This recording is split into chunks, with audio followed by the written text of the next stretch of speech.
بسم الله الرحمن الرحيم الحمد لله وصلى الله وسلم على عبده ورسوله نبينا محمد وعلى آله وصحبه ومن تبعهم بإحسان إلى يوم الدين وسلم تسليما كثيرا مزيدا وبعد السلام عليكم ورحمة الله وبركاته.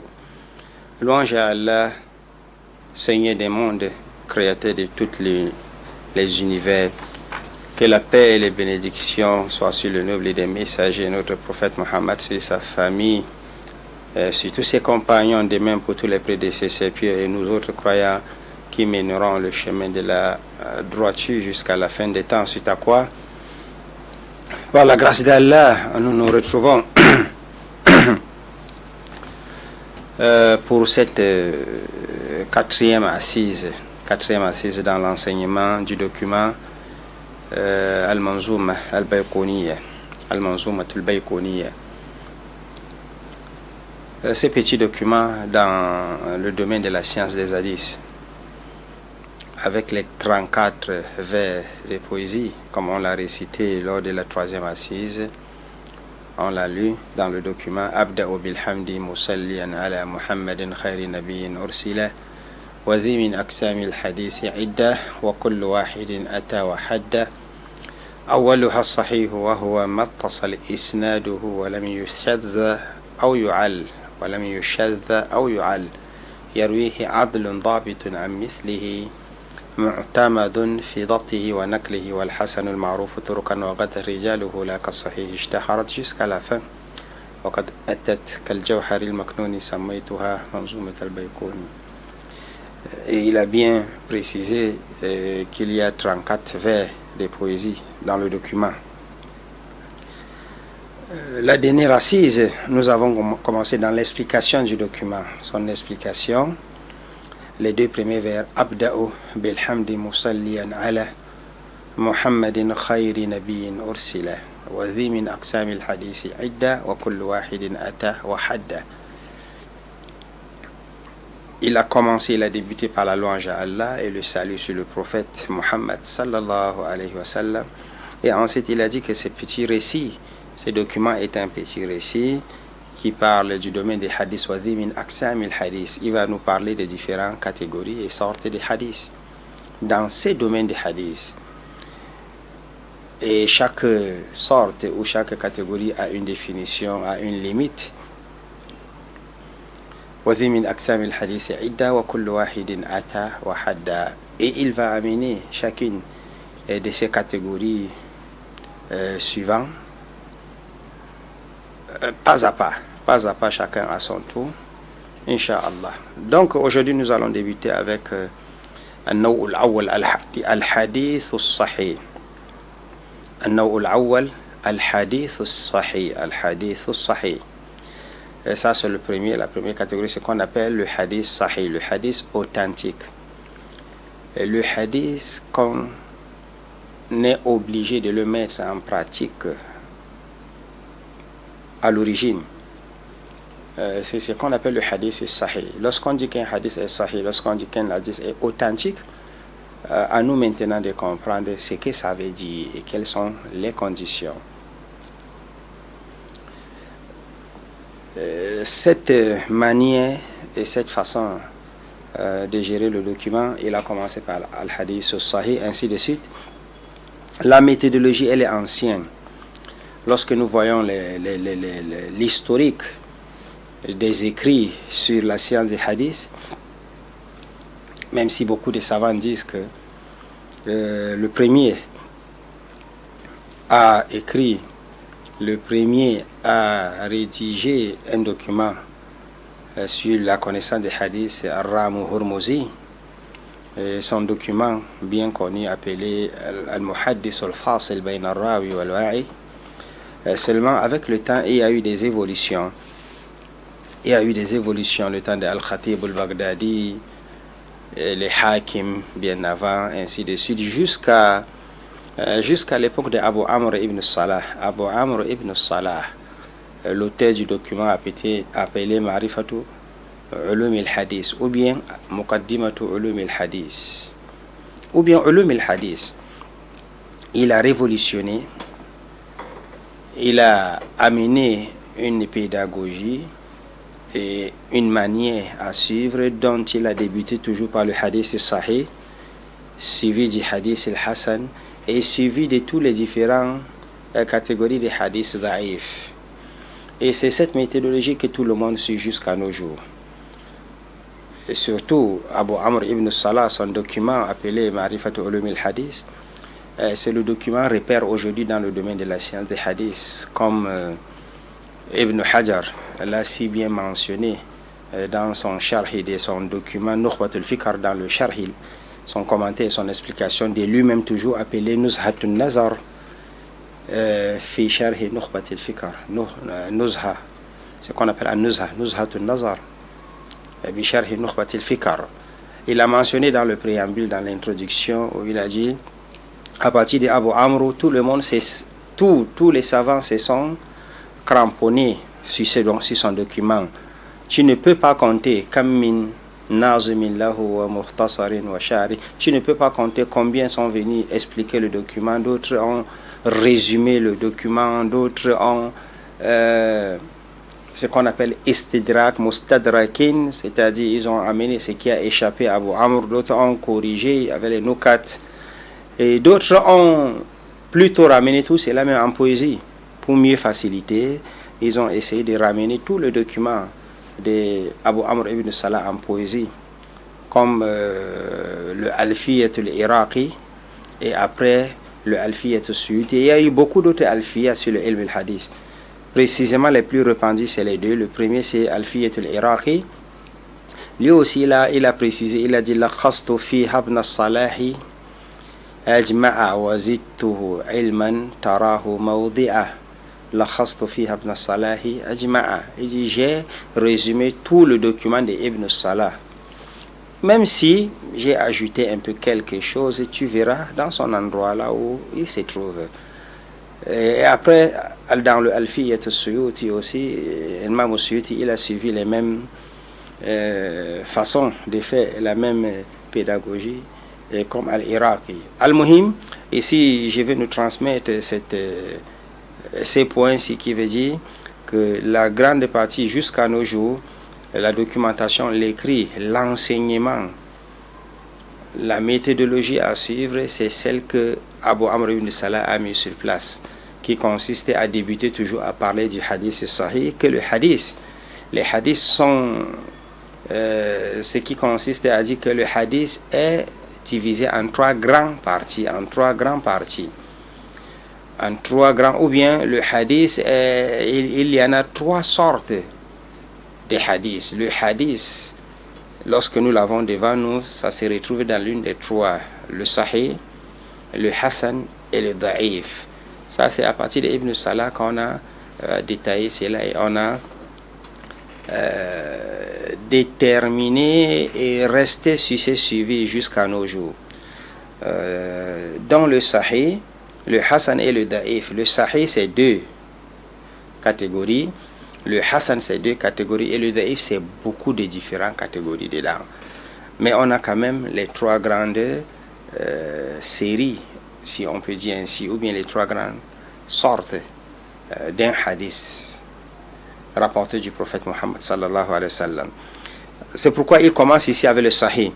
Awwaluha as-sahihu, il dit awwaluha as-sahihu wa huwa mattasal isnaduhu wa lam yushadha aw yu'al yarwihi adlun dabitun am mislihi mu'tamadun fi dabtihi wa naqlihi. Il a fallu donc deux bayt shi'r, deux poésies pour expliquer le hadith sahih. Alors nous allons dire الحديث الصحيح هو الحديث الذي اتصل سنده بنقل عدل ضابط عن العدل الضابط عن مثله إلى منتهى بنقل العدل الضابط عن العدل الضابط إلى منتهاه من غير شذوذ ولا علة قادحة. الحديث الصحيح هو ما اتصل إسناده بنقل العدل الضابط عن العدل الضابط، هذا هو معنى عن مثله، إلى منتهاه أي إلى منتهى السند من غير شذوذ ولا علة قادحة، من غير شذوذ ولا علة قادحة. Dans le Manzouma al-Bayqouniya, comme c'est la poésie, vous savez, c'est un peu différent. La forme de la poésie, c'est souvent différent. Parmi parmi ce qui régit une forme de poésie, il y a ce qu'on appelle al-ikhtisar, le résumé. Donc, on n'a pas besoin de beaucoup parler, mais on fait l'effort de cadrer tout cela en quelques mots. أولها الصحيح وهو ما اتصل إسناده ولم يشذ أو يعل يرويه عدل ضابط عن مثله معتمد في ضبطه ونقله. أولها الصحيح أي النوع الأول من الأنواع الثلاث الكبار. Lorsqu'on parle des différentes sortes de hadiths, on a parlé des trois, al-sahih, al-hasan et al-da'if. Maintenant, chacun d'eux est réparti en plusieurs. Donc le hadith as-sahih, si on peut le traduire en disant un hadith authentique, voici sa définition, c'est tout hadith. Al-hadith as-sahih, huwa mattasala, c'est tout hadith. D'abord, sa chaîne de transmission n'est pas interrompue, elle est continuelle, selon toutes les différentes générations des transmetteurs ou des rapporteurs ou des narrateurs de ces hadiths. Donc, la chaîne de transmission est au complet. La chaîne de transmission n'est pas interrompue.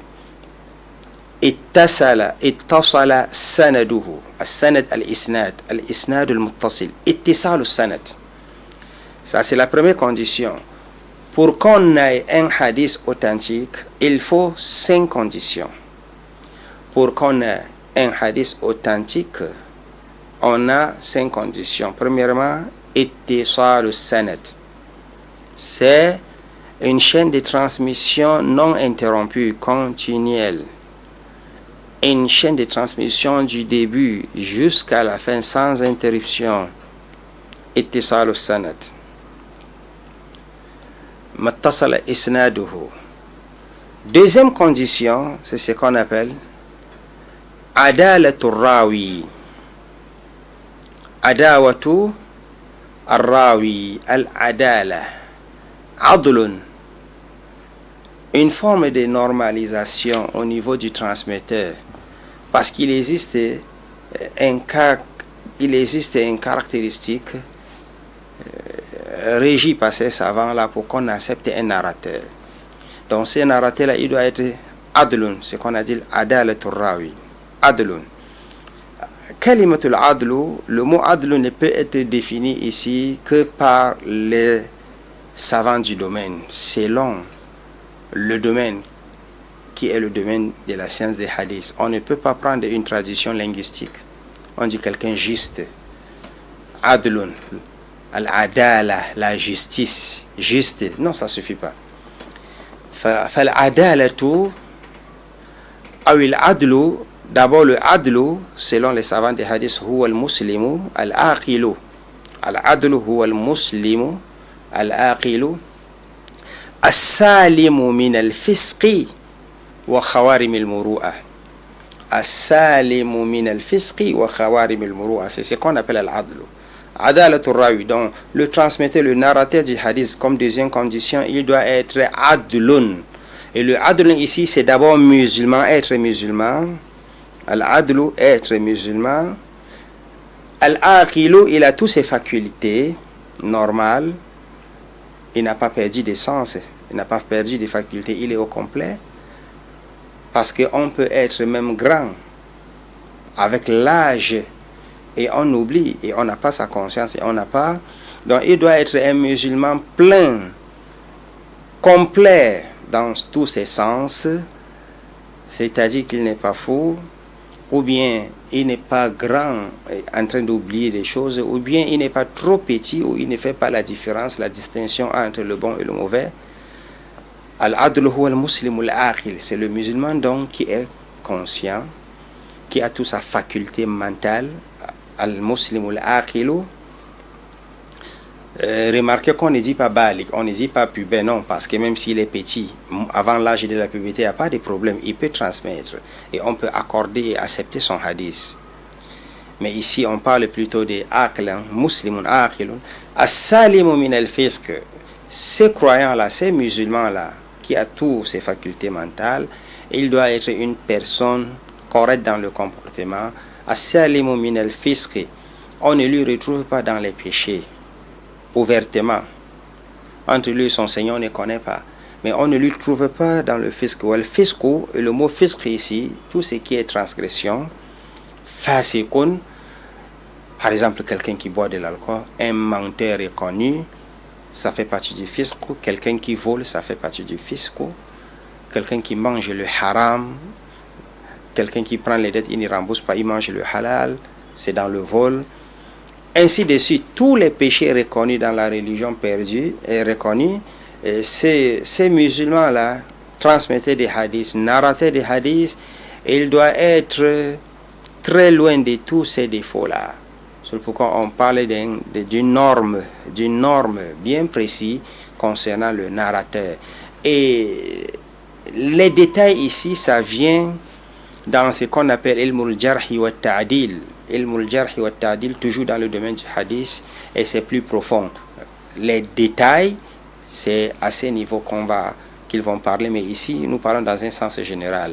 As-salimu min al-fisq, donc il est très loin des péchés capitaux, des grands péchés surtout. Les petits péchés, il peut tomber sur ça, comme tout croyant, il n'y a pas de problème à cela, mais lorsqu'on parle des grands, la calomnie et autres, tout ça, on ne peut pas appeler cela petit péché, ce sont des grands péchés. As-salimu min al-fisq wa khawarim al-muru'a.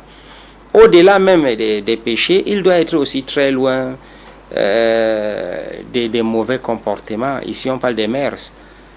Si c'est quelqu'un qui est contre les mœurs reconnues chez lui, si c'est quelqu'un qui est contre les bons comportements répandus chez lui, il fait le contraire. Parce que vous savez, les hommes, ils peuvent vous considérer fautif simplement parce que vous êtes de l'autre côté, vous contredisez, parce que vous contredisez les mœurs reconnues, le bon comportement reconnu. Par exemple, ce n'est pas cette personne-là qu'on va lui retrouver dehors avec un habit qui ne couvre pas sa nudité. Celui-là, on dit que non seulement c'est un péché, mais on peut lui retrouver dans les khawarim al-muru'a. Khawarim al-muru'a. Al-muru'a, c'est tout ce qui est reconnu chez un peuple des biens et des bons comportements du caractère. Dévier cela nous amène à ne pas accepter aussi le hadith de cette personne-là. Bon, je le disais tantôt que ici les détails ne sont pas à ce niveau. Les détails, ça se retrouve dans la spécialité de Jarh wa Ta'dil. Parce qu'on va aussi déterminer que ces mauvais comportements ne doivent pas aussi contredire la religion d'Allah subhanahu wa ta'ala. Ainsi de suite. Donc, c'est la deuxième condition, c'est qu'on appelle ittisal sanad. Ça, c'est le premier. Adalatul rawi, le deuxième. Adalatul rawi, une norme bien décrite, reconnue chez ces transmetteurs des hadiths ou ces narrateurs de n'importe quelle génération. Il doit être cette personne correcte. Imaginez quelqu'un qui ment, on ne peut pas accepter son hadith parce qu'il peut mentir à tout moment. C'est pourquoi ici, Faqid l'adala, il n'a pas d'adala, il n'est pas une personne normale et juste en ce qui concerne le domaine des hadiths. Ittisal sanad adalatul rawi. Dabtul rawi, ad-dabt ici, c'est aussi une forme, mais cette fois-ci qui n'est pas sur le comportement, mais qui concerne la chose à transmettre, la connaissance à transmettre. Tu dois avoir ce qu'on appelle ad-dabtu. Ad-dabtu, d'après les savants des hadiths, dabtu kitab ou dabtu sadr. Dabtu sadr, c'est la mémorisation par cœur. Tu dois avoir une forte mémorisation par cœur de ce que tu transmets, parce que tu l'as mémorisé et tu es capable d'amener à tout moment. Ne pas perdre cela de la tête. Ça, c'est le dabt. Et il y a ce qu'on appelle dabtu kitab. Dabtu kitab, une normalisation aussi en ce qui concerne la chose est transmise, c'est-à-dire la parole ou l'acte du professeur Hassan transmis, elle doit être au préalable chez celui-là bien écrit, bien gardé, quelque part, ou à tout moment, si on lui demande, il peut sortir cela. il peut sortir parce que lui, il ne peut pas mémoriser. Tout le monde n'est pas appelé à bien mémoriser par cœur, mais tout le monde est appelé à protéger et sauvegarder cette parole prophétique ou cet acte du prophète sallallahu alayhi wa sallam commis de génération en génération jusqu'au temps des écrits, jusqu'au temps des écrits de l'écriture. Donc, ça c'est la troisième condition. Ittisal sanad, adalatul rawi, dabtur rawi. Dabtur rawi ici, c'est lui le rawi, c'est-à-dire le transmetteur des hadiths. Allazi yarwi amman qablahu wa ghaliban yakun an shaykhihi ila muntaha.